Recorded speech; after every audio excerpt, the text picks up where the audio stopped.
मैं doctor Nutan Kumari SV college Chandil department of political science की assistant professor हूँ। आज मैं यूजी सेमेस्टर 5 सीसी 11 में सामूहिक सुरक्षा सिद्धांत कलेक्टिव सिक्योरिटी थ्योरी पर अपना व्याख्यान प्रस्तुत कर रही हूँ। यह एक स्थापित तथ्य है कि अंतर्राष्ट्रीय राजनीति एवं अंतर्राष्ट्रीय संगठन में अत्यंत घनिष्ठ संबंध है तथा दोनों ही काफ़ी हद तक परस्पर एक दूसरे के स्वरूप का निर्धारण करते हैं। अंतर्राष्ट्रीय संगठन का आधारभूत लक्ष्य अंतर्राष्ट्रीय जगत में शांतिपूर्ण संबंधों की स्थापना करना है। इस निमित्त उसके द्वारा अपनाए जाने वाले अनेक साधनों में एक प्रमुख साधन है सामूहिक सुरक्षा का सिद्धांत। सामूहिक सुरक्षा का सिद्धांत यद्यपि 20वीं सदी का सिद्धांत है, तथापि इसके चिन्ह 17वीं शताब्दी से ही दृष्टिगोचर होने लगते हैं। कंसर्ट ऑफ यूरोप 1814 टू 1941 सामूहिक सुरक्षा सिद्धांत के आधार पर स्थापित होने वाला प्रथम संस्थात्मक संगठन था। यद्यपि इस सिद्धांत की प्रथम स्पष्ट अभिव्यक्ति अमेरिकी राष्ट्रपति रूजवेल्ट की उस उक्ति में दृष्टिगोचर होती है, समस्त सभ्य एवं व्यवस्था पसंद देशों का कर्तव्य है कि विश्व की उचित देखरेख करें। एक अन्य स्थान पर उन्होंने कहा कि यह सबसे महान प्रयत्न होगा कि यदि ईमानदारी से शांति के लिए कमर कसने वाली महाशक्तियाँ एक शांति संघ की स्थापना करें, जो न सिर्फ उनके मध्य शांति स्थापित करें अपितु दूसरे को भी यदि जरूरत पड़े तो सैन्य शक्ति द्वारा रोके जो शांति भंग करते हों। सामूहिक सुरक्षा की कुछ परिभाषाएं इस प्रकार हैं। पामर एवं पार्किंस लिखते हैं, सामूहिक सुरक्षा का स्पष्ट अर्थ है शांति के खतरों से निपटने के लिए सामूहिक उपाय करना।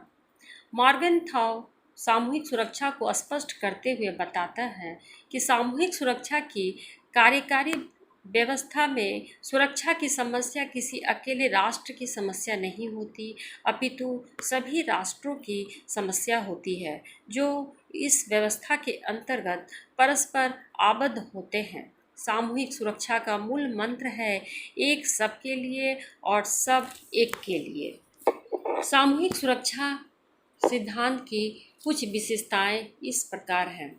सामूहिक सुरक्षा के अर्थ एवं विभिन्न विद्वानों द्वारा दी गई उपयुक्त परिभाषाओं के विश्लेषण के पश्चात उसकी कुछ प्रमुख विशेषताओं की विवेचना इस निम्नवत की जा सकती है। पहला, सामूहिक सुरक्षा सिद्धांत अंतर्राष्ट्रीय शांति एवं सुरक्षा को कायम रखने के लिए किया शांति प्रबंधन है। दूसरा, सामूहिक सुरक्षा व्यवस्था अंतर्राष्ट्रीय जगत के किसी भाग में आक्रांता के खिलाफ सामूहिक कार्रवाई द्वारा प्रभावी कदम उठाने तथा अंतर्राष्ट्रीय शांति एवं सुरक्षा की स्थापना के प्रति प्रतिबद्ध होते हैं। तीसरा, सामूहिक सुरक्षा अपने आक्रामक प्रकृति के कारण किसी राज्य हेतु प्रभावी निवारक भी है। प्रत्येक राष्ट्र इससे भली भांति परिचित होता है। उसके किसी भी अन्य राष्ट्र के खिलाफ हमले का मुकाबला सामूहिक शक्ति द्वारा किया जाएगा, अतएव वह इससे विरत रहने की यथासंभव कोशिश करेगा। चौथा, सामूहिक सुरक्षा सिद्धांत का मूल भाव भी यही है कि राष्ट्र की सुरक्षा भंग होने की आशंका सदैव बनी रहती है एवं युद्ध व आक्रमण का पूर्ण रूपेण खात्मा असंभव है। पाँचवां, सामूहिक सुरक्षा शक्ति संतुलन के सिद्धांत और विश्व सरकार के बीच की व्यवस्था है। छठा, सामूहिक सुरक्षा सिद्धांत की मान्यता है कि प्रत्येक राष्ट्र की सुरक्षा अंतर्राष्ट्रीय सुरक्षा का अभिन्न अंग है। सातवां, सामूहिक सुरक्षा सिद्धांत यह मानता है कि राज्यों का एक अंतर्राष्ट्रीय संगठन होना चाहिए जिसके अधीन ही आक्रमण का प्रतिरोध करने हेतु विश्व परक शक्ति अधिपत्य की स्थापना हो सके। आठवां, अंततः सामूहिक सुरक्षा व्यवस्था के अंतर्गत शत्रु आक्रांता राज्य नहीं अपितु अतिक्रमण व युद्ध है। सामूहिक सुरक्षा सिद्धांत की प्रमुख मान्यताएं इस प्रकार हैं। ऑर्गेन्स्की द्वारा सामूहिक सुरक्षा सिद्धांत की 5 प्रमुख मान्यताएं बतलाई गई हैं, जो इस प्रकार हैं। पहला, किसी भी प्रकार के सशस्त्र संघर्ष में सभी राष्ट्र इस बात पर सहमत है कि आक्रामक राज्य कौन है तथा उन्हें यह निर्णय लेने में शीघ्रता करनी होगी, क्योंकि विलंब का अर्थ होगा व्यापक क्षति। दूसरा, सभी राष्ट्र किसी भी स्रोत से होने वाले आक्रमण को रोकने में समान रूप से रुचि रखते हैं। तीसरा, सभी राष्ट्र समान रूप से स्वतंत्रता तथा आक्रांता के खिलाफ होने वाले कार्रवाई के लिए सक्षम हैं। चौथा, आक्रांता राष्ट्र के अतिरिक्त संसार के शेष राष्ट्रों की शक्ति हमलावर राष्ट्रों से कहीं अधिक है। पाँचवा, शक्ति आधिपत्य को आक्रांता के खिलाफ प्रयोग करने हेतु तैयार रखना चाहिए। सामूहिक सुरक्षा और शक्ति संतुलन के बारे में कुछ विस्तार से बता रही हूँ। सामूहिक सुरक्षा और शक्ति संतुलन दोनों ही शक्ति प्रबंधन के अत्यंत महत्वपूर्ण साधन हैं। क्विंसी राइट के अनुसार शक्ति संतुलन के सामूहिक सुरक्षा से संबंध एक ही समय पर पूरक तथा विरोधी भी हैं। दोनों एक दूसरे के पूरक हैं क्योंकि उनमें निम्नलिखित समानताएं हैं। पहला, दोनों सुरक्षात्मक प्रकृति के हैं। दोनों के ही अपने उद्देश्य अंतर्राष्ट्रीय शांति, सुरक्षा एवं स्थायित्व की स्थापना करना है। दूसरा, सामूहिक सुरक्षा एवं शक्ति संतुलन दोनों ही अपने उद्देश्य सिद्धि हेतु साधन के रूप में युद्ध के प्रयोग में विश्वास रखती है।